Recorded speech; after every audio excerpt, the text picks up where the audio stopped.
নিষেধ করছেন তাদেরকে অভিভাবক হিসাবে গ্রহণ করা যাবে না।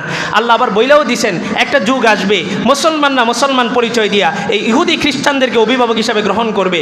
যদি গ্রহণ করে ওমাইয়াতাওয়াল্লাহুম মিনকুম ফাইন্নাহু মিনহুম, সে আর উম্মতের মধ্যে থাকতে পারবে না, মুসলমানদের মধ্যে থাকতে পারবে না। যে যাকে অভিভাবক হিসাবে গ্রহণ করবে সে তার পরিচয় বহন করবে। আল মুমিনু মাআ মান আহাব্বা, যে যাকে মহব্বত করবে তার হাসর তার সাথেই হবে। আল্লাহ রাসূল বলেন মান তাশাব্বাহা বিকওমিন ফাহুয়া মিনহুম, যে ব্যক্তি যেই দলের সাদৃশ্য গ্রহণ করবে সে তার অন্তর্ভুক্ত হবে। ওমান ইয়াতাওয়াল্লাহুম মিনকুম ফাইন্নাহু মিনহুম ইন্নাল্লাহা লা ইয়াহদিল কওমাজ যালিমিন। আল্লাহ তাআলা জালেমদেরকে নবুয়তের এই নিয়ামত দান করবেন না, ইসলামের খেলাফতের এই নিয়ামত জালেমদেরকে দান করবেন না, এটা আল্লাহর ওয়াদা। আর তারা বলতেছে তারা হুকুমতে গেলে ইসলাম প্রতিষ্ঠা করবে, এটা তাদের ওয়াদা। আর জনগণের কাজ আপনি কি আল্লাহর ওয়াদার উপরে বিশ্বাস করবেন না এই সমস্ত মুনাফিকদের কথার উপরে বিশ্বাস করবেন, এটা আপনার দায়িত্ব। তবে কোরআন স্পষ্ট, কোরআন বলে, হাদিস বলে আল হালালু বাইয়িন ওয়াল হারামু বাইয়িন বাইনাহুমা মুশতাবাহাত। এই পর্যন্ত যত হালাল বস্তু আছে মুহাম্মদ সাল্লাল্লাহু আলাইহি ওয়াসাল্লাম সব স্পষ্ট করে দিয়েছেন, যত হারাম বস্তু আছে তাও স্পষ্ট করে দিয়েছেন। তবে মনে রেখো একটা যুগ আসবে আল হালালু বাইয়িন ওয়াল হারামু বাইয়িন বাইনাহুমা মুশতাবাহাত, কিছু সন্দেহযুক্ত বিষয় হালাল এবং হারামের মাঝখানে থাকবে। প্রকৃত মুমিন যে তার জন্য উচিত হইল এই সমস্ত সন্দেহযুক্ত বিষয়গুলোকেও বর্জন করা, তবেই সেই প্রকৃত মুত্তাকি হইতে পারে। আর মনে রাখবেন জায়েজ কাজ, আমরা বলি না জায়েজ আছে, জায়েজ অনেক জায়েজ কাজ, এমন জায়েজ কাজের শেষ সীমানায় থাকে হারাম। সব জায়েজ কাজ করতে নেই, সব জায়েজ কাজ করতে নেই। কারণ কি জায়েজ কাজের শেষ সীমানায় কি থাকে? হারাম থাকে। তা আল্লাহ বললেন এদেরকে তোমরা অভিভাবক হিসেবে গ্রহণ করতে পারবে না। কাদেরকে? যাদের কিতাব রসুলের আগে আসমানি কিতাব ছিল, যাদের নবী সত্য নবী ছিল। তাহলে ইহুদি খ্রিস্টানদেরকে যদি অভিভাবক হিসাবে গ্রহণ না করা যায়, কোনো হিন্দুকে অভিভাবক হিসাবে গ্রহণ করার কোনো প্রশ্ন আছে নাকি? প্রশ্নই তো নেই। তো যুক্তি ইবলিসেরও ছিল। তো এখন হিন্দু হয়েছে নেতা, তো হিন্দু নেতা হয়েছে যে অঞ্চলে, ওই অঞ্চলে কি সবাই হিন্দু না মুসলমানও আছে? হিন্দু কি নিজের বলে নেতা হইতেছে নাকি মুসলমানরাই নেতা বানাইতেছে? মুসলমানে বানাইতেছে। এবার একদল আলেম দাঁড়ায় গেছে, বলে যে রাসূলের যুগে হিন্দুরা কি করছে? নেতৃত্ব দিয়েছে। বিধর্মীরাও কি দিয়েছে? নেতৃত্ব দিয়েছে। সুবহানাল্লাহ। একটা হচ্ছে নেতৃত্ব দেওয়া, আরেকটা হচ্ছে রাসূল বানানো। দুইটার মধ্যে ব্যবধান আছে না নাই? রাসূল মক্কায় যখন ছিলেন, মক্কার যে সমস্ত কাফেররা ছিল নেতা, আবু জেহেল, উতবা, সাইবা, এদেরকে কি রাসূল নেতা বানাইছেন না এরা নেতা আগে থেকে ছিল? রাসূল ইসলাম ধর্ম প্রতিষ্ঠিত হওয়ার পরে কোনো একজন কাফের মুশরিক বেঈমানকে মুসলমানদের নেতা বানাইছে? আল্লাহ বলেন ইউদিল্লু বিহি মাইয়াশা ওয়া ইয়াহদি বিহি মাইয়াশা। শোনো, এই কোরআনই বহু মানুষকে হেদায়েত দিবে, আবার এই কোরআনের মাধ্যমে বহু মানুষ কি হবে? গোমরাহ হবে। এই কোরআন আপনি দেখেন, যে বলেন নবী মাটির তৈরি তারও দলিল কোথায়? কোরআনে। যে বলেন নবী নূরের তৈরি তারও দলিল কোথায়? কোরআনে। সব কোরআন। যে বলতেছে হিন্দুদেরকে অভিভাবক বানানো যাবে না তারও দলিল কোরআন হাদিস, আবার যে বলতেছে বানানো যাবে তারও দলিল কি? কোরআন হাদিস। দলিলের উৎস একটা, কিন্তু ভয়ঙ্কর বিষয় কার দলিলে হেদায়েত আর কার দলিলে গোমরাহি, এটা বুঝতে হবে। আল্লাহ তাআলা আমাদেরকে সত্যকে উন্মোচন করুন এবং আমাদেরকে সত্যকে অনুসরণ করার তৌফিক দান করুন। একটা দোয়া রাসূল শিখাইছেন, আমাদের মুরব্বীরা সবসময় বলেন যে এখন একটা ফিতনার যুগ চলতেছে, কোনটা সত্য কোনটা মিথ্যা বোঝা যায় না। কি বলেন? মদের বোতলের উপরে হালাল লেখছে, মদ তো হালাল হয়ে গেছে নাকি? এজন্য বুজুর্গরা বলেন যে এই দোয়াটা বেশি বেশি পড়া, আল্লাহুম্মা আরিনাল হাক্কা হাক্কান ওয়ারযুকনা ইত্তিবাআ ওয়া আরিনাল বাতিলা বাতিলান ওয়ারযুকনা ইজতিনাবাহ। বাংলাও বলতে পারেন, আল্লাহ আমি তো বুঝি না, আমার ওই বুঝ ক্ষমতা নাই, আমার ওই পরিমাণ এলেম নাই, ওই পরিমাণ জ্ঞান নাই যে আমি সত্য মিথ্যা পার্থক্য করতে পারবো। আপনি সত্যকে আমার সামনে উন্মোচন করে দেন আর ওই সত্যকে অনুসরণ করার তৌফিক দান করেন, এবং বাতিলকে চিহ্নিত করে দেন, বাতিল থেকে নিজেকে বিরত রাখার তৌফিক দান করেন। ইসলাম একটা প্যাকেজ, কুফরি একটা প্যাকেজ। ইসলাম নিলে পুরা প্যাকেজটা নিতে হবে। ইয়া আইয়ুহাল্লাযীনা আমানু দুখুলু ফিস সিলমি কাফা। ইসলামে কিভাবে প্রবেশ করতে হবে? পরিপূর্ণ। ইসলামের মধ্যে চেহারা নাই, আপনার এটা বডিটা পরিপূর্ণ হবে কখন? মাথা, হাত, পা সব যখন ঠিক থাকবে তখনই আপনার বডিটা কি? পরিপূর্ণ। এই বডিটাই মনে করেন ইসলাম। তাহলে ইসলামের মধ্যে টুপি আছে, ইসলামের মধ্যে দাড়ি আছে, ইসলামের মধ্যে পাঞ্জাবি আছে, ইসলামের মধ্যে সব আছে। আপনি যদি ইসলাম নামক প্যাকেজটা নিতে চান তো পুরাটাই নিতে হবে। এখন অনেকে আছে কিছু নিবে কিছু নিবে না। আল্লাহ বলেন ইউরিদুনা আন ইয়াত্তাখিযু বাইনা যালিকা সাবিলা, তারা চায় ঈমান এবং কুফরের মাঝখানে একটা রাস্তা হোক। ইউমিনু বিবাদিন ওয়া ইয়াকফুরু বিবাদ, তারা কোরআনের কিছু জিনিসকে স্বীকার করে, কিছু জিনিসের উপর ঈমান আনে, আর কিছু জিনিসকে কি করে, বর্জন করে। আল্লাহ বলেন এই জাতি যেটা ঈমান এবং কুফরের মাঝখানে রাস্তা তালাশ করে, এটার পরিচয় একটা, এটা হচ্ছে মুনাফিক। এটা কি, কে বলছে? আল্লাহ বলছে। কে বলছে? আল্লাহ বলেন ইন্নাল মুনাফিকিনা ফিদ দারকিল আসফালি মিনান নার, জাহান্নামীদের শাস্তি জাহান্নামের বিভিন্ন স্তরে হবে। লাজা, হতমা, হামিয়া, বিভিন্ন স্তর আছে, বিভিন্ন স্তরে হবে। তবে সবচেয়ে কঠিন ভয়াবহ স্তর হবে জাহান্নামের একদম নিচের অংশটা। পাতিলের নিচের অংশটা কিন্তু গরম বেশি থাকে, ওখানে লেগে যায়। আল্লাহ বলেন ইন্নাল মুনাফিকিনা ফিদ দারকিল আসফালি মিনান নার, এই মুনাফিক ইহুদি খ্রিস্টানরা ইসলামের অতটা ক্ষতি করতে পারবে না যতটা ক্ষতি এই মুনাফিকরা করবে। এই জন্য মুনাফিকদের শাস্তিও কি হবে, সবচেয়ে ভয়ঙ্কর হবে, একদম জাহান্নামের নিচে। মুনাফিক কে? মুনাফিক কে? প্যান্ট শার্ট টাই পরা না, এই যে লেবাসদারি, এটা কিন্তু মুনাফিক। প্যান্ট শার্ট টাই পরা ওর তো একটা লেবাস আছে। ইহুদি খ্রিস্টান তো কখনোই মুনাফিক হতে পারে না, ওটা কাফের। আল কুফারু মিল্লাতুন ওয়াহিদা, সমস্ত কাফেরের পরিচয় কি? এক। ইহুদি হোক, খ্রিস্টান হোক, হিন্দু হোক, বৌদ্ধ হোক, সব কাফেরের পরিচয় কি? এক। দেখবেন মুসলমানদের বিপক্ষে তারা সবাই কি হয়ে যায়? এক হয়ে যায়। কিন্তু মুনাফিকের পরিচয়টা কি? মুনাফিক নামাজ পড়বে, রোজা রাখবে, নামাজে আসবে, ইমামতিও করতে পারে, আমিও তো হইতে পারি। কেউ কি জানি আমি মুনাফিক কিনা? জানি না। কিন্তু আল্লাহর কাছে কি করতে হবে? যে আল্লাহ দোয়া করা, যে আল্লাহ আমার মুখের কথা এবং দিলের কথাকে আপনি এক করে দেন। মুখে যেটা থাকবে দিলেও সেটা থাকবে, আর মুখের কথা দিলের কথা কোন অনুযায়ী হবে? কোরআন এবং হাদিস অনুযায়ী হবে। তাহলে ইসলাম আর ইসলামী দল দুইটা কি এক নাকি?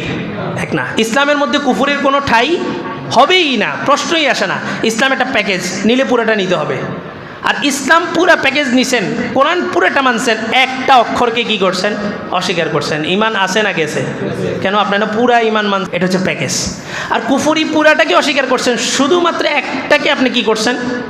মানছেন। ইমান আছে না গেছে? ইবলিস কি বলে জানেন? আমাদের মুফতি আহমদুল্লাহ শাহ হুজুর এখানের স্থায়ী প্রোগ্রাম, তুমি আল্লাহর জন্যই ইবাদত করো, তবে আমারও তো হক আছে। তুমি আল্লাহর জন্য 99.99 ইবাদত কার জন্য করো? আল্লাহর জন্য। আমার জন্য কত পয়েন্ট? শুধুমাত্র কি? 1 পয়েন্ট। মিসকালা হাব্বাতিন মিন খারদাল, সূরা লোকমানের মধ্যে আল্লাহ বলছেন শিরক একদম অণু পরিমাণ। অণু বোঝেন? এই শীতকালে দেখবেন যাদের বেড়ার ঘর অথবা ভেন্টিলেটারের নিচে দিয়া, সানসেটের নিচে দিয়া দেখবেন রোদ আলো যখন, সূর্যের আলোটা যখন ভিতরে ঢোকে, এই সূর্যের আলোর মধ্যে কোটি কোটি কোটি কোটি অনেকগুলো বালুকণা দেখা যায়, দেখছেন? এটাকে বলে অণুকণা। এই অণু পরিমাণ শিরক যদি কারোর মধ্যে থাকে, সে জান্নাতে প্রবেশ করতে পারবে না। এত কঠিন মাসালা। আপনার দেশের পরিস্থিতি দেখবেন না আখিরাত দেখবেন? দেশের পরিস্থিতি এখন চলতেছে, এখন কিচ্ছু করার নাই। কে বলছে আপনাকে? আপনার ওই দল না করলে কি দলের কোনো ক্ষতি আছে? ওই দল না করলে আপনার কোনো ক্ষতি আছে? ওই দল না করলে কি আপনার নামাজ কবুল হবে না? রোজা কবুল হবে না? তো কেন এই সমস্ত জিনিসের মধ্যে যাই ঈমান আমলটাকে ধ্বংস করতেছেন? আর যারা হিন্দুদেরকে ওখানে নমিনেশন দিতেছে, ওদের কাছে তো জান্নাত আছে। ওদের কাছে কি আছে? জান্নাত আছে। হ্যাঁ, এটা মিথ্যা কথা না তো। আল্লাহ বলছেন, আল্লাহ রসুল বলছেন দাজ্জালের হাতে জান্নাত থাকবে। দাজ্জালের হাতে কি থাকবে? জান্নাত থাকবে। দাজ্জালের এক হাতে জান্নাত, আর এক হাতে কি? জাহান্নাম। আল্লাহ রসুল এটা স্পষ্ট বলছেন, দাজ্জালের হাতে কি থাকবে? জান্নাত থাকবে, আর এক হাতে কি থাকবে? জাহান্নাম থাকবে। এই এতটুকুর মধ্যে সীমাবদ্ধ না। রাসূল বলছেন তার জান্নাতটা হবে জাহান্নাম, আর জাহান্নামটা হবে জান্নাত। কোনো মুমিনকে যদি সে জাহান্নামে নিক্ষেপ করে, ওইটাই ওই মুমিনের জন্য কি হবে? জান্নাত হয়ে যাবে। আর কোনো কাফের মুশরিক বেঈমানকে তাকে খোদা মানার কারণে যদি জান্নাতে নিক্ষেপ করবে জান্নাতে, কিন্তু ওই জান্নাতটা কি হয়ে যাবে? জাহান্নাম হয়ে যাবে। তা দাজ্জালের হাতে কি থাকবে? জান্নাত থাকবে। তো যারা দাবি করে হাতে জান্নাত আছে, ওদের আসলেই ওটা জান্নাত, কিন্তু এটা আমাদের জন্য কি? আমাদের মুমিনদের জন্য কি? কোনো ভেজাল আছে নাকি কথার মধ্যে? কোনো কিছু অস্পষ্ট আছে নাকি? নেই, স্পষ্ট। ঈমান থাকবে স্পষ্ট। ঈমান আপোষ করেন ইব্রাহিম আলাইহিস সালাম, সেখানে আপনি দলকে আপোষ করবেন কিভাবে? সুযোগই নেই। দেশের এই কঠিন পরিস্থিতি, ঐক্য দরকার হোক। দেশ দিয়ে আমার কি, আমি বাঁচি না মরি, ঠিক আছে নাকি? স্বাধীন হবে, খেলাফত প্রতিষ্ঠা হবে, এতদিন পর্যন্ত বাঁচুন কিনা গ্যারান্টি আছে নাকি? যে আপাতত কুফরি করেন নির্বাচন পর্যন্ত, নির্বাচনের পর ইসলামী হুকুমত কায়েম হয়ে যাবো। তো নির্বাচন পর্যন্ত আমি বাঁচুম, এটার গ্যারান্টি দেন। তো হিন্দু হয়ে গেছে আমাদের নেতা, তো দলিল দেওয়ার জন্য আবার ওলামায়ে কেরামও রেডি আছে। রাসূলের যুগে এটা হয়েছে, ওইটা হয়েছে, আর মাশাআল্লাহ, মানে রাসূলের নাম দিয়ে বললেই তো হয়ে যায়। ওয়াজ্জাকাতু মাগরামা, জাকাতকে কি মনে করবে? জরিমানা মনে করবে। ব্যবধান কোথায়? ওই যুগে জাকাতকে জরিমানা মনে করছে কাফের মুশরিক বেঈমান, আর এই যুগে মুসলমান যার উপরে জাকাত ফরজ। আপনার উপরে নামাজ ফরজ, আপনি নামাজ পড়তে আসছেন না, তা আপনার উপরে জাকাত ফরজ, নামাজ কি আপনি অনুমান করে পড়তে পারবেন? জুমার নামাজ 2 রাকাতের জায়গায় 4 রাকাত পড়বেন, হবে? আসরের নামাজ 4 রাকাতের জায়গায় 3 রাকাত পড়বেন, হবে? তাহলে আপনি জাকাত অনুমান করে দিতেছেন, মানে জাকাতকে অস্বীকার করতেছেন। কয় যে একটা অনুমান করে দিয়ে দিই প্রত্যেক বছর, না, অনুমান করে দিলে জাকাত আদায় হবে না। অনুমান করে দিয়ে পইরা যেমন নামাজ আদায় হয় না, অনুরূপভাবে জাকাতও একটা ফরজ, অনুমান করে দিলে ওইটা আদায় হবে না। ওয়া আতাআর রাজুলু যাওজাতাহু, অর্থ বলবো? অর্থ বলতাম নেই, আবার ইমামের বিরুদ্ধে যাবেন নাকি কোনো? কয় যে 15টা দোষের মধ্যে একটা দোষ হচ্ছে পুরুষ তার স্ত্রীর গোলামি করবে। পুরুষ কার গোলামি করবে? স্ত্রীর গোলামি করবে। আর রিজালু কাওয়ামুনা আলান নিসা, আল্লাহ তাআলা সৃষ্টিগতভাবেই পুরুষকে তৈরি করছেন নারীর উপরে কর্তৃত্ব দিয়া। কিসের কর্তৃত্ব? নারীর হেফাজত করা। কিসের কর্তৃত্ব? কর্তৃত্ব মানে কি মারা নাকি? নারীকে হেফাজত করা। আর এই বেটা কোথাও কিছু পারে না, বাসায় যায় বউরে পিড়ায়। মানে 2 শ্রেণীর, এর বাইরে দেখি না।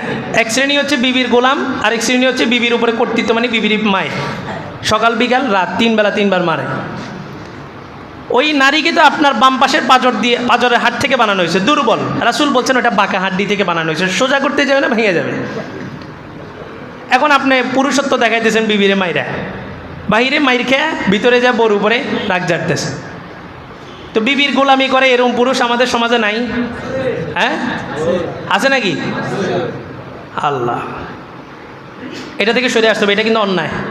না কিসুল আকল, নারীকে আল্লাহ তাআলা বানাইছেন অর্ধেক বিবেক দিয়া। শেখ সাদি রহমাতুল্লাহ আলাইহি একটা সুন্দর একটা কথা বলছেন, বলেন যে শোনো, তুমি যদি কোনো কাজের সঠিক দিশা পাইতে চাও, সঠিক রাস্তা, মানে সঠিক বেঠিকের মধ্যে পার্থক্য করতে চাও, তুমি তোমার বাড়িতে যাবে, হয়তো ব্যবসা করবেন অথবা কোনো একটা কাজ করবেন, প্রজেক্ট হাতে নিয়েছেন, বিবির সাথে পরামর্শ করবা। বিবির সাথে পরামর্শ করার পরে বিবি তোমাকে যে পরামর্শটা দিবে ঠিক ওটার বিপরীতটা করবা, তুমি সফল। কারণ আল্লাহ ওকে বানাইছে কি দিয়া? নাকেসুল আকল দিয়া। তো সব নারী কি নাকেসুল আকল নাকি? আম্মা জান আয়েশাও কি সব নারীর মতো নাকি? না, ওনাদের ব্যাপারে তো জান্নাতের সার্টিফিকেট দেওয়া। আম্মা জান আয়েশা তো 100 কোটি লক্ষ কোটি মুত্তাকি মুমিন থেকেও উত্তম, 100 কোটি মুত্তাকি মুমিন থেকেও বেশি আকল সম্পন্ন। উনি জান্নাতিন রমণীদের কি হবে? সর্দার নেই হবে, ফাতেমা রাদিয়াল্লাহু তাআলা আনহা। তাহলে সব নারী এক ক্যাটাগরির না। আল্লাহ ওয়া আক্কা উম্মাহু, এরপর আরেকটা অপরাধ হলো মার কি করে? নাফরমানি করে, মার সাথে নাফরমানি করে, মারে বৃদ্ধাশ্রমে দিয়ে আসে। আল্লাহ রসুল বলেন নাহনু নারযুকু বিদ-দুআফা, দুর্বলদের মাধ্যমেই আল্লাহ তাআলা সবলদেরকে কি দেন? রিজিক দেন। মা বাপ বৃদ্ধ হয়ে গেছে, এই মা বাপের কারণেই আপনার রিজিকটা আসতেছে, এদের সেবা করবেন। অবাররা সাদিকাহু ওয়া জাফা আবা, এটা যুবকদের মধ্যে বেশি। আরেকটা অপরাধ হইল বন্ধুর সাথে খুব ভালো সম্পর্ক কিন্তু বাবার সাথে রুড স্বভাব দেখায়। আছে না নাই? আমাদের সমাজে আছে না নাই? শুধু বাবাদের আর্তনাদের আওয়াজ আসতেছে, যুবকরা কথা বলতেছে না। এই স্বভাবের যুবকরা আছে না নাই? এটা বর্জন করতে হবে। বন্ধুর সাথে ভালো আচরণ, বাবার সাথে কি করে? রুড স্বভাব। ওয়ারতাফাতিল আসওয়াতু ফিল মাসাজিদ, এটা তর্জমা কমিটি অনুমতি দিলে কর্ম, হ্যাঁ করা যাবে নি। মসজিদের মধ্যে আওয়াজ উঁচু করা আরেকটা অপরাধ কি? মসজিদের মধ্যে আওয়াজ উঁচু করা। এই আওয়াজ উঁচুর 2টা পদ্ধতি হতে পারে, একটা হচ্ছে ভালো কাজে, আরেকটা হচ্ছে খারাপ কাজে। 2 জন মারামারি লাগছে, এটা হচ্ছে খারাপ কাজ। আরেকটা হচ্ছে ভালো কাজ, এই লাইটটা দাও বা এসিটা বন্ধ করো, এই যে বাচ্চা আসে, এই বাচ্চা চিল্লাচিল্লি করলো কেন? এটা ভালো, কিন্তু আওয়াজ কি করা যাবে না? উঁচু করা যাবে না। মসজিদে আওয়াজ, হুজুর আপনি নামাজ পড়ান, এটাও জোরে বলা যাবে না। আসেন সামনের কাতারে আসেন, কাতার পুরা করেন, এটাও জোরে আওয়াজে বলা যাবে না। সাহাবায়ে কেরাম কথা বলতেন কিভাবে? মসজিদের মধ্যে কংক্রিট ছিল, ইট ভাঙা, পাথর ভাঙা। তো কেউ কাউকে ডাকার হইলে মুখে শব্দ করতেন, এরকম শব্দ করতেন। যদি না তাকাইতো তো একটা কংক্রিট উঠে আস্তেই করে মারতেন, মানে তোমাকে আমার প্রয়োজন না, চোখে না। চোখে পড়লেও মানুষের দিলে পড়ার চাইতে তো ভালো আছে। এখন একজনের ধমক এমন জোরে দিয়েছেন, এটা যায় তার কোথায় পড়ছে? দিলে পড়ছে। তাহলে একজন মানুষের শরীরে আঘাত করা আর দিলে আঘাত করা 2টা ব্যবধান আছে না? দিলে আঘাত করলে কাবা শরীফে আঘাত করার সমান, আর একজন মানুষে আঘাত করছেন মাপ চাইলে মাপ হয়ে গেছে। তো মসজিদে আওয়াজ কি করা যাবে না? উঁচু করা যাবে না। ভালোর জন্য না, খারাপের জন্য তো প্রশ্নই আসে না। ওয়া কানা যাঈমুল কওমি আরজালাহুম, নেতারা অনুমতি দিলে এটা তর্জমা করবো। নেতারা আছেন নাকি?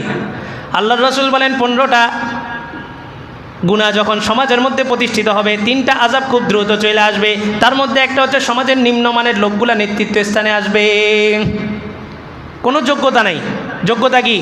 ওনার আছে, মার্ডার করতে পারে, ওনার পিস্তল আছে, এখন তো যোগ্যতা এগুলাই।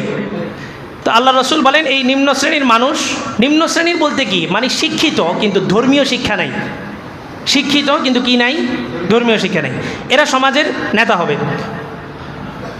ওয়াউকরিমার রজুলু মাখাফাতা শাররিহিম, মানুষকে সম্মান করা হবে তার ভয়ে। সালাম না দিলে কি বলে না বলে, তো 16 বছর সালাম দিছে, এখন খুঁজতেছে ওটার মারার লেগে। তার মানে সালামটা কি সম্মানে দিছে না ভয়ে দিছে? ভয়ে দিছে। ওয়া শরিবাতিল খুমুর, মদ পান বেড়ে যাবে। মদ মানি তো মদ, গায়ের উপরে লেখা থাকবে নাকি? যুবকরা মনে কষ্ট নিয়ে না, স্প্রাইট, টাইগার, এই সমস্ত জিনিস যে পান করতেছেন এটার মধ্যে মদের অ্যালকোহল দেওয়া থাকে। ওই যে আল হালালু বাইয়িন ওয়াল হারামু বাইয়িন বাইনাহুমা মুশতাবাহাত, হালাল এবং হারামের মাঝখানে কিছু সন্দেহযুক্ত জিনিস আছে। ওলামাই কেরাম বলেন ওই সন্দেহযুক্ত জিনিসগুলোই হচ্ছে স্প্রিট, টাইগার, যেগুলোর মধ্যে মদের একটা ফ্লেভার আসে, গন্ধ আসে, এটা থেকেও বিরত থাকেন, তাহলে ইবাদতের মধ্যে স্বাদ পাবেন। ওয়া লাবিসাল হারির, স্বর্ণ পরিধান করবে, আছে না নাই? স্বর্ণের আংটি পরে না? অ্যাডলফ খান থেকে নেই স্বর্ণের চেন পড়ছে, এখন তার নেতাও বানায় দিয়েছে অ্যাডলফ খানে, আসতেছে সামনে, ওইটাও একটা আজাব। ওয়াত্তা খাজাতিল কাইনান ওয়াল মাআজিফ, বাদ্যযন্ত্রকে হালাল মনে করা হবে। বাদ্যযন্ত্রকে কি মনে করা হবে? হালাল মনে করা। কেমনে হালাল মনে করা হবে? মসজিদের জন্য একটু দান করেন। আমি 2 সপ্তাহ এখানে ছিলাম না, 2 সপ্তাহ একজন ইমাম এখানে, মসজিদ মাদ্রাসা একটাই ছিল, এখন সমাজ ব্যবস্থা এবং টেন্ডেন্সি হয়ে গেছে মসজিদ মাদ্রাসা আলাদা। তো উনি আপনাদের মহল্লায় সদর হাসপাতালের আগে দিয়ে একটা ভবন, একটা মাদ্রাসা দাঁড় করাইতেছেন, আমিও ওনার সাথে আসি। তা আমার কমিটির লোকদেরকে আমি ওখানে রাখছি, সভাপতি সাহেবের মাধ্যমেই ওখানে সব, এনারাই আগামীর সমাজ পরিচালনা করবে। তো সমাজ পরিচালনা করতে পারলে মসজিদের কমিটি হিসাবে যদি যোগ্য হয়, আমার মাদ্রাসার কমিটি হিসাবে কি ওনারা যোগ্য হবেন না? অবশ্যই যোগ্য হবেন। তো এই মসজিদের কমিটি আমার মাদ্রাসার কমিটি থাকবে। আজকে আসরের পরে ওখানে ওই যে এই পানির এই শাপলা চত্বরের দিকে যাইতে যে রাস্তাটা, এই রাস্তায় একটা ভবন মাদ্রাসা দাঁড় করাইতেছেন উনি সভাপতি থাকবেন, আমি পরিচালনায় থাকব। এখানে বয়ান তো সপ্তাহে 1 দিন, তো এখানে বয়ান আমার পরে আরেকজন এখানে বসার দরকার আছে না? তো এই সমস্ত লোকগুলো তো তৈরি করতে হবে। কোন জায়গার লোক? নোয়াখালী বরিশালের লোক না আপনাদের মহল্লার লোক? তা আপনাদের মহল্লার লোকগুলোই তৈরি করার জন্য মাদ্রাসাগুলো দেওয়া। তো মাদ্রাসার নাম দিয়েছেন দারুল উলুম হাসনাইন মাদ্রাসা, ওখানে আমিও আসি। তো মাদ্রাসার পক্ষ থেকে এটা মসজিদে দেওয়া হয়েছে এবং মাদ্রাসাকেও মসজিদের একটা সদস্য হিসাবে করবেন। এই কমিটি এনারা মহল্লার কমিটি, মহল্লাও পরিচালনা করবেন, মাদ্রাসাও পরিচালনা করবেন। আর আপনারা কি? আপনারা হচ্ছেন সদস্য। আপনারা কি? সদস্য। দৈনিক 10 টাকা করে মসজিদে দেওয়ার মতো এবিলিটি নাই কার কার? একটু হাত তোলেন। 10 টাকা করে আমি মসজিদে দিতে পারবো না, তাহলে এই এবিলিটি সবাই আছে। 10 টাকা করে, 10 টাকাতে এমনি ফকির কেউ দিয়ে দিই, 10 টাকা করে মসজিদে দিতে পারবো এমন কে কে আছে? হাত তুলে। এটো 10 টাকা করে প্রতিদিন, 10 টাকা করে, এটা কোনো ব্যাপার না, হাত নামান। 10 টাকা করে হলে মাসে কত? 300 টাকা। 300 টাকার একটা সদস্য নাম লেখায় নেবেন এখানে এসে জুমার পরে। আমরা প্রত্যেক সময় আমার দোয়াগুলাতে আমি সবসময় মসজিদে যারা সহযোগিতা করে রাখা, এই যুগের সর্বশেষ যুগের মানুষ, সোনালী যুগের মানুষকে কি করবে? ভর্ৎসনা করবে। এই 15টা আলামত বলা হইল, প্রত্যেকেই নিজের সাথে বিবেচনা করব। ওই যে একটা কথা আছে না, আমি ঠিক তো দুনিয়া ঠিক, আমি ঠিক তো দুনিয়া ঠিক। আগে কাকে ভালো হইতে হবে? আমাকে। আগে কাকে ইসলামের উপর আসতে হবে? আমার নিজেকে। আমি নিজে ইসলামের উপরে আসলাম না, তো যখন আমি ক্ষমতায় বসে গেলাম, তো আমি ইসলামের উপর নাই, ইসলামের কথা বললে মানুষ কি করবে? হাসবে। বলে যে উনি নিজেই নামাজ পড়ে না, উনি আবার নামাজের কথা বলে। ওনার নিজের ভিতরে সুন্নত নাই, উনি আবার সুন্নতের কথা বলে। এই জন্য প্রথমে ব্যক্তি গঠন, মাঠ পর্যায়ে আমরা ব্যক্তি তৈরি করতেছি, আমরা একটা ইসলামের মেন্টালিটি তৈরি করতেছি। আফগান এখন ক্ষমতায় বসছে, তার আগেও কিন্তু আরেকবার আফগান ক্ষমতায় বসছিল। 2.5 বছরের মাথায় আফগান সরকার কী হয়েছে? পতন হয়ে গেছে, লাস্টিং করতে পারেনি। কেন? ওই যে তৃণমূল থেকে মানুষের মেজাজ তৈরি করতে পারেনি যে ইসলামই একমাত্র তাদের জন্য মুক্তির পথ। এই মেজাজ তৈরি না কইরা পেশির বলে যখন বসে গেছে, তখন লাস্টিং করতে পারে নাই। 2.5 বছরের মাথায় ওই জনগণই আবার কি করছে? নামায় দিছে। তো ইসলামী মেজাজ মেন্টালিটি যতক্ষণ পর্যন্ত মানুষের মধ্যে তৈরি না হবে, ততক্ষণ পর্যন্ত 8 দল না 80 দলও একত্রিত হয়ে ইসলামে বসলে, ক্ষমতায় বসলে, সকালে বসবে, বিকালে জনগণ আবার নামায় দিবে। অনেকগুলো বিষয় আছে, এই জন্য মেজাজ তৈরি করা। ইসলাম প্রথম কিসের মধ্যে? আমি ব্যক্তির মধ্যে, এরপরে পরিবারের মধ্যে। আমি নামাজ পড়ি না, পরিবারে নামাজের কথা বললে শুনবে না। এখন এই ইসলাম প্রতিষ্ঠার ক্ষেত্রে একটা হচ্ছে অ্যাটাকিং পজিশন, আরেকটা হচ্ছে ডিফেন্সিং পজিশন। একটা হচ্ছে কেউ আপনার উপর আক্রমণ করছে, ওই আক্রমণ ঠেকাবেন। আরেকটা হচ্ছে আপনি সরাসরি আক্রমণ করবেন। তাহলে এই মুহূর্তে আপনার আক্রমণের পরিস্থিতি আছে নাকি আপনার আক্রমণগুলো ট্যাকেল দিতে হবে? ইসলাম কি নিরাপদ? চতুর্দিক থেকে ইসলামের উপরে কি আসতেছে? আক্রমণ আসতেছে। কাদিয়ানীরা দাবি করে বসছে তারা শেষ নবী রাসূল সাল্লাল্লাহু আলাইহি ওয়াসাল্লামকে মানেন না। তারপরে আরেকটা নাকি জিল্লি নবী আছে, জিল্লি নবী মানে ছায়া নবী। তারা মির্জা গোলাম আহমদ কাদিয়ানীকে বলে ছায়া। তা আল্লাহ বলে ঠিক আছে, মানুষ তো আন্দোলন করবেই, মানুষের আন্দোলন করে। নিয়ম হইল নবীরা যে জায়গায় ইন্তেকাল করেন ওই জায়গায় ওনাদেরকে কী করতে হয়? দাফন করতে হয়। যেখানে মারা যাবেন ওখানে। আল্লাহ রসুল হুজরা শরীফে মারা গেছেন, হুজরার মধ্যে ওনাকে কী করা হয়েছে? দাফন করা হয়েছে। মা বাইনা মিম্বারি হুজরাতি, এটা জান্নাতুল বাকি ঘোষণা। জান্নাতুল এটা কি মিম্বর এবং বাসার মাঝখানে রিয়াজুল জান্নাহ, রওজাতুম মিন রিয়াজিল জান্নাহ। মা বাইনা মিম্বারি ওয়াহুজরাতি ফাহুয়া রিয়াজুম মিন রিয়াজিল জান্নাহ, এটা একটা হাদিস, ওখানে লেখা আছে একদম মিম্বরের সাথে। মিম্বর থেকে নিয়ে রাসূলের হুজরা পর্যন্ত মাঝখানে যে জায়গাটা, এটা হচ্ছে রিয়াজুল জান্নাহ। এই জায়গাটা আল্লাহ তাআলা জান্নাতে নিয়ে যাবেন। তো আশা করা যায় ওখানে নামাজ পড়লে ওই নামাজিদেরকেও এই জান্নাতে, এই জায়গাটা জান্নাতে নিয়ে যাবে। কিন্তু ওখানে নামাজ পড়লেই জান্নাত, বিষয়টা এমন নয়। 70-80 রাকাত না তাহাজ্জুদ পড়তে যে উনি হতো যে ওখানে নামাজ পড়ছে যে জান্নাতি হয়ে গেছেন না, এটা আশা করা যায়। যারা সব কিছু ঠিকঠাক রেখে ইসলামের উপর থেকে ওখানে নামাজ পড়বে, আশা করা যায় এই উসিলায় এই জায়গাটাও তাদেরকে জান্নাতে নিয়ে যেত। তো নবীরা যেখানে ইন্তেকাল করে ওখানে ওনাদেরকে কী করতে হয়? দাফন করতে হয়। তা আল্লাহর কী হুকুম? মির্জা গোলাম আহমদ কাদিয়ানী মারা গেছে ওয়াশরুমের ভিতরে, বাথরুমের ভিতরে। তা আবু জাহেল তো মরার পরে কবর হয়েছে টাঙ্কি, আর এই গোলাম আহমদ কাদিয়ানীর মরার আগ থেকেই তার কবর টাঙ্কি হিসাবে কী করে রাখছে? আল্লাহ রেডি করে রাখছে। তেমন এটা এরা মানে না। তো নবী হইলে নবী যেখানে মারা যাবে ওখানেই দাফন করতে হবে। আর নবীদের মাকবারার স্থানেই আল্লাহ তাআলা শেষ সময়টা ওনাদেরকে পৌঁছায় দিয়েছেন সব নবীদের ক্ষেত্রে। তো কাদিয়ানীরা তারা কাফের। এখন সমস্ত ইসলামী দলগুলো এই বিষয়ে একমত যে আমরা কাদিয়ানীদেরকে কাফের ঘোষণা করার জন্য যা করতে হয় সব করব। দেখেন এই সমস্ত ডিপার্টমেন্টগুলা, আমরা উমরায় গেছি, অনেকগুলো ব্যবসায়ীদের সাথে আমাদের কথা হয়েছে, যে নির্বাচনে স্টেবল একটা সরকার যদি গঠন না হয় তাহলে আমরা ব্যবসায়ীরা মাইর খেয়ে যাবো। মানে পরিচিত একটা সরকার, যে সরকারকে বাহিরের রাষ্ট্রের সবাই ট্রাস্ট করে, বিশ্বাস করে, এমন একটা সরকার গঠন যদি না হয় মাইর খাবে কারা? ব্যবসায়ীরা। আর আপনি রাজনৈতিক বলেন যে কোনো কিছু ক্ষমতায় যাইতে হলে আপনার ইকোনমিক্স স্ট্রং পাওয়ার আপনার থাকতে হবে, নাহলে আপনি ক্ষমতায় টিকতে পারবেন না। আর সম্পূর্ণ ইকোনমিক্সটা পরিচালনা করে ব্যবসায়ীরা। আর ব্যবসায়ীদেরকে নিয়ন্ত্রণ করে এই সমস্ত এনজিও সংস্থারা। এনজিও সংস্থাদের ভিতরে তাদের মূল প্রোডাক্ট প্রথম হলো কাদিয়ানীকে প্রতিষ্ঠিত করা। তো কেমন যেন আমরা দাবিটা নিয়ে মাঠ পর্যায়ে নামতেছি, কাদিয়ানীদের কাছেই দাবি করতেছি যে তোমাদেরকে কাফের ঘোষণা তোমরা করতে হবে। যার কারণে গত 16 বছরও হয় নাই, আগামী 16 বছরও হবে কিনা সন্দেহ। হ্যাঁ, হইয়া যাইতে পারে। কেন বলতেছি? কাদিয়ানীরা যখন দেখলো যে তাদের বিরুদ্ধে সমস্ত ওলামায়ে কেরাম একসাথে নামছে। আমি কিছুদিন আগে একটা মাহফিল করছি খাগড়াছড়ি, ওইখানে একদম সব পাহাড়িদের দখলে। ওখানে দেখলাম যে জামাত আর বিএনপি মিলে কী করতেছে? নির্বাচন করতেছে। কারণ জামাত বিএনপি যদি আলাদা নির্বাচন করে ওই অঞ্চলে, তাহলে পাহাড়িরা প্রতিষ্ঠিত হয়ে যাবে, পাহাড়িরা শক্তিশালী হয়ে যাবে।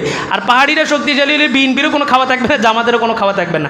এই জন্য এরা কী হয়ে গেছে? একসাথে হয়েছে। আসলে একসাথে করতে হলে মায়ের বিকল্প নাই। 5 আগস্ট সব মায়ের খেয়ে আমরা তখন কী হয়ে গেছি? এক হয়ে গেছি, এক ভাই, গলায় গলায় খাতির। এবার যখন ভাগ বাটোয়ারার সময় আসছে সবাই কী হয়ে গেছি? আলাদা হয়ে গেছে। তো ওখানে জামাত বিএনপি একসাথে জোট করে কি করতেছে? নির্বাচন করতেছে। পাহাড়িরা এই পরিমাণ মজবুত হইতেছে, ওখানে আমরা জনসাধারণ তো প্রশ্নই আসে না, প্রশাসনের লোক পর্যন্ত সেখানে নিরাপদ না। বিডিআর বলেন, আর্মি বলেন, সর্বোচ্চ ফোর্স সেগুলো সেখানে যায় কোনো নিয়ন্ত্রণ করতে পারতেছে না, কন্ট্রোল করতে পারতেছে না। এই পাহাড়ি অঞ্চল পুরাটা তাদের টার্গেট, এনজিওদের টার্গেট। তাদের টার্গেট হচ্ছে এই পাহাড়ি অঞ্চলটাকে আলাদা করে ফেলবে। আপনারা হয়তো অনেকে জানেন, বহির্বিশ্বে যারা সংবাদগুলো পড়েন জানেন, এই পাহাড়ি অঞ্চল বহু আগ থেকে আমাদের বাংলাদেশ থেকে আলাদা হওয়ার জন্য সরকারকে প্রেশার করতেছে। কারণ তাদেরকে পরিচালনা করার মতো ইন্ডিয়া এবং পশ্চিমাদের বহু সংস্থা ওখানে আছে। তো এই এনজিওদের প্রথম প্রোডাক্ট হলো কাদিয়ানী। তো তারা যখন দেখলো যে জনসাধারণের মধ্যে ওলামায়ে কেরাম এটাকে দেওয়ার সাথে সাথে সবাই গ্রহণ করে নিছে, মানুষ যা করুক, নামাজ পড়ুক আর না পড়ুক, কিন্তু ইসলামের বিষয় সবাই এক, শেষ নবীর ব্যাপারে সবাই এক, জান দেওয়ার জন্য প্রস্তুত আছেন তো ইনশাআল্লাহ? কি হবে শেষ নবীজির উম্মত বলে দাবি করে, যদি ওই নবীর চেয়ার কাদিয়ানীরা দখল করে। নবীজির জন্য যদি রক্তের বহে নদী, নবীজির জন্য যদি রক্তের বহে নদী, বলছি তবুও হটব না এই দাবি থেকে, তবুও হটব না এই দাবি থেকে। সরব নাকি? এই দাবিতে আমরা অটল। আমরা রসুলের উম্মত মানি, রসুলকে শেষ নবীর স্বীকৃতি। আমাদের রক্ত দেখে থাকা পর্যন্ত কোনো মানুষ নবুয়তের দাবি করে তার আপন জায়গায় বহাল থাকতে পারবে না। এটা হচ্ছে আমাদের দাবি। এখন এনজিওরা দেখলো যে কাদিয়ানিকে আর প্রমোট করা যাইতেছে না, সব দিক থেকে আটকানো হয়ে গেছে। প্রশাসন হয়তো চাপের মুখে পড়ে সিদ্ধান্ত দিয়েও দিতে পারে এবং এটা স্বাভাবিক হয়েও যেতে পারে। কেন বলতেছি? দেখেন, এনজিওরা যখন দেখলো কাদিয়ানিদেরকে আর মাঠ পর্যায়ে কাজ করানো যাইতেছে না, সমস্ত মুসলমানদের টার্গেট এখন কাদিয়ানিদেরকে কইরা আস্তে করে আমরা সবাই নামছি আন্দোলনে কাদিয়ানিদেরকে কাফের ঘোষণা দেওয়ার জন্য। আর এদিক দিয়ে হিজবুত তাওহীদের মাঠে নামায় দিয়েছে সুন্দর করে। এতদিন ছিল নবুয়ত নিয়ে মারামারি, এখন সরাসরি তাওহীদের উপর আক্রমণ করা হইতেছে হিজবুত তাওহীদের মাধ্যমে, কিন্তু আমরা সবাই চুপ। গতকালকের একটা জায়গায় একটা কাজে গেছিলাম, তো ফেনীর একজন বড় আলেম, একসাথে বসে কথা বললাম। আমার বললেন যে আপনার ব্যাপারে ডিসি সাহেবের কাছে কমপ্লেন করা হয়েছে, হিজবুত তাওহীদের একজন সাংগঠনিক, সে আমার ব্যাপারে কমপ্লেন করছে আমি উগ্রতা ছড়াই দিয়েছি।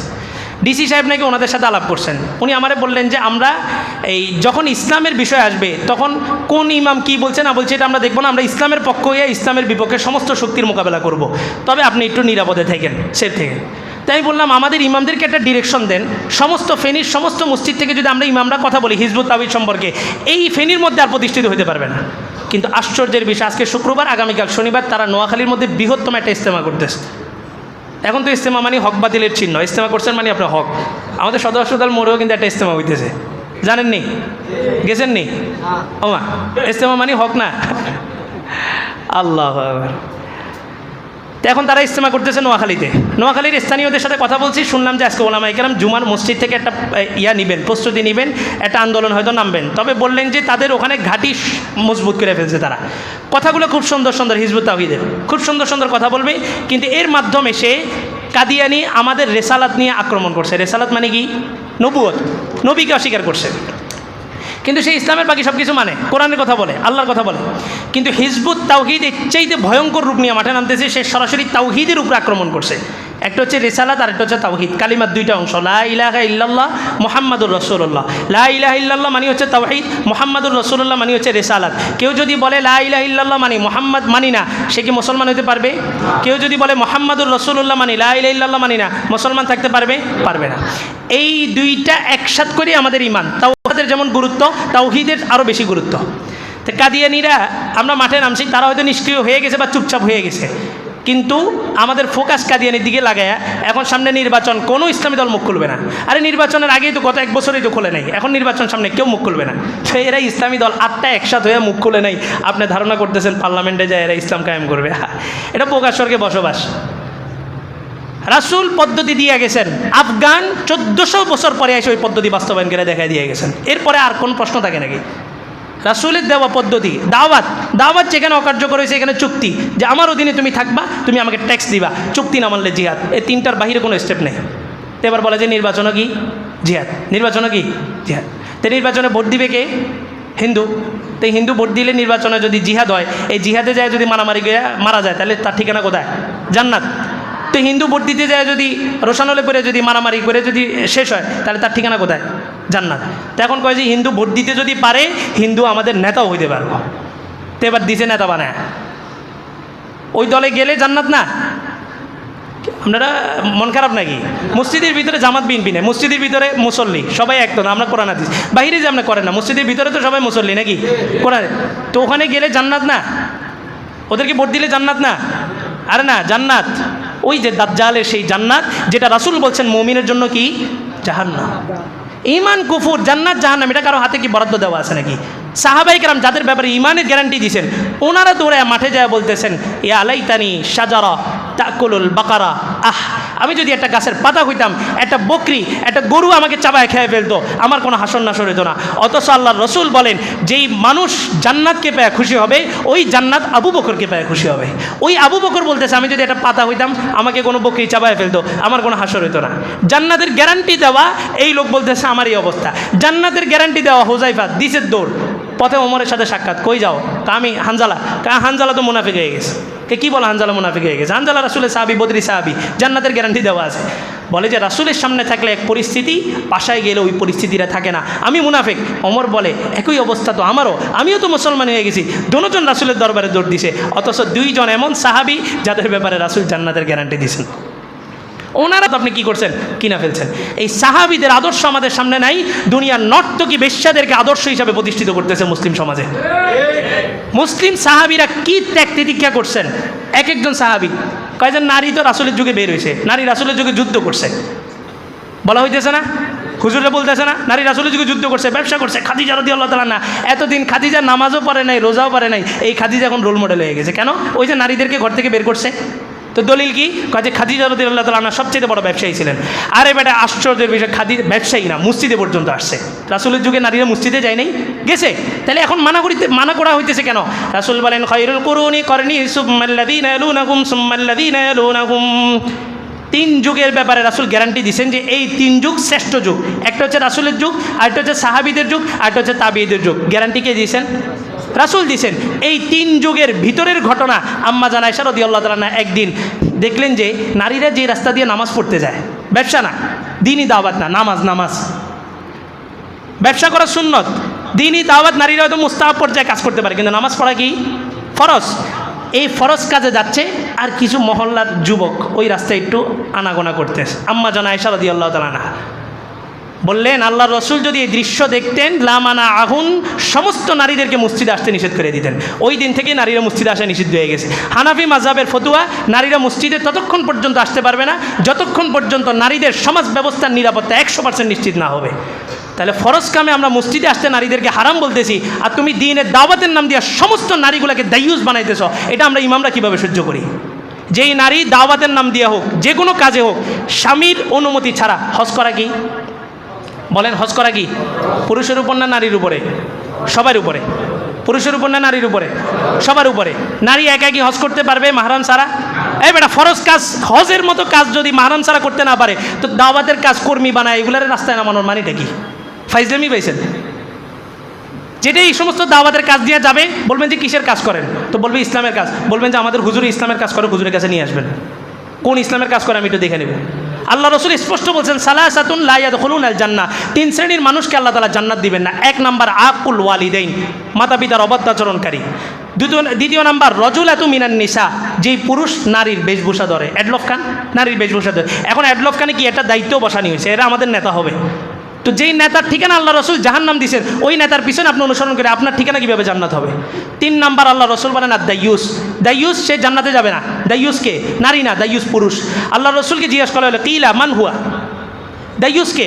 আল্লাহ রসুল বললেন তাজনি জাওজাতুহু হুয়া ইয়ালামু বিহা, তার মহিলা ঘরের নারী অবাধে চলাফেরা করে, অবাধে মেলামেশা করে, যে কোনো পুরুষের সাথে বসে কথা বলে, সে এটা জানা সত্ত্বেও চুপচাপ থাকে। যেই নারী বেপর্দা বাগিরে হয়, স্বামী জানার পরেও চুপচাপ বসে থাকে, ওই স্বামীকে আল্লাহ রসুল বলছেন দায়ুস, ও কোনোদিন জান্নাতের ঘ্রাণ পর্যন্ত পাবে না। আপনার সাথে মিলিয়ে দেখেন, ইসলামের কাজ হোক অনিসলামের কাজ হোক, আপনার বিবি পর্দা করতেছে, আপনার মেয়ে পর্দা করতেছে, আপনার বিবি, আপনার মা, আপনার মেয়ে ইসলামের কাজের নাম দিয়ে যে বের হইতেছে, কোনো মাহরাম নিয়ে বের হইতেছে। কয় যে তাবলিগেও তো নারীরা বের হয়, তাবলিগে মাস্তুরা জামাত আছে না? দেওবন্দের 7টা শর্ত আমার কাছে আছে, আমি লিখে আনতে পারি। দেওবন্দের 7টা শর্ত, 7টা উসুল দেওয়া হয়েছে। এই 7টা শর্ত মাইনা তাবলিগের কাজ চালু হয়েছে। কি তাবলিগের মাস্তুরাতকে একা বের হইতে পারবে না, মাহরাম সহ বের হইতে পারবে? মাহরাম লাগবে। এবং মহিলারা কি কোনো বয়ান করতে পারবে? মহিলারা কোনো বয়ান করে? তাবলিগে যারা গেছেন মহিলারা বয়ান করে না পুরুষরা বয়ান করে? আর এখন নারীরা বয়ান না, খালি কিছুদিন দেখলাম মাহফিলও করে। দেখছেন নি আপনারা? হ্যাঁ, দেখেন নাই? মাহফিলও করে, আবার লোকজনও হয়, টাকা পয়সা হয় ভালো। নারীরা মাহফিল করতেছে, বক্তা আছে নারী, ইসলামিক মাহফিল। তো মদের নামাজ পড়তেছেন, রোজা রাখতেছেন, হজ যাকাত, কিসের কাজ আসবে? আপনার ইমান যদি বিশুদ্ধ না হয়, ওই 73টা দলের মধ্যে 72টা ঠিকানা কোথায়? জাহান্নাম। ওই 72টা কে? মুসলমান। 72টা কে? কেন জাহান্নামে যাবে? আকিমুদ্দিন ওয়ালা তাতাফাররাকু, আল্লাহ বলছে দিন কায়েম করো, ব্যবধান হয়েও না, বিতর্ক তৈরি করো না। তাই কয় যে হুজুরি কী করতেছে? বিতর্ক তৈরি করতেছে। মনে করেন সভাপতি সাহেব দাঁড়ায় বলছে সবাই এই পিলারটাকে ধরো, এই পিলারটা সাইডে কেউ দাঁড়ায়ও না। আমরা সবাই যে পিলারটা ধরছি, আর কিছু লোক ওই দিকে যে আরেকটা পিলার ধরছে।